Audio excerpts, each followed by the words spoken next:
السلام عليكم reer Facebook gabadha ila fadhida gabadh caana oo Soomaaliyeed buu egtahay qofkii soo sheega wuxuu leeyahay hadiyada qaali arba inaan siino jaaniska laga faa'iideysto waa ciid maadaama soon oo dhamaan weeyo marka jaaniska laga faa'iideysto hadiyadaha marka hadiyada waxa laga faa'iideysanay qofkii yani qofka u egtahay ku soo sheega hadda waa qofka adigu u egtahay haye jaanis weyn waaye tigrida kamid ah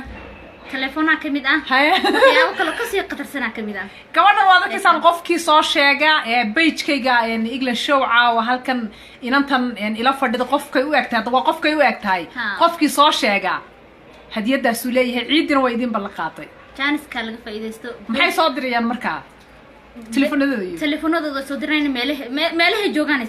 صو شيء سعر نعمتي دليفري قصميني قفل مش هتشوفي يس بيت إجل شو نهالقصة يعو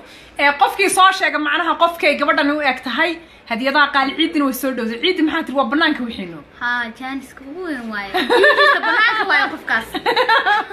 hay qofkii inta soo sheega qofkay u eg tahay wixii soo dhan waa banaanka waad aragtaan iminkaba yaan jaanisku ida dhaafin telefonkiisa soo qoraysa meesha joogtay si aan idin ku soo dirnaa xaga joogtay Facebook habeen wanaagsan marka eegiga dhigayso ma maxay tahay hadii qof meelahan joogo inaga u geeyayna miyaa mise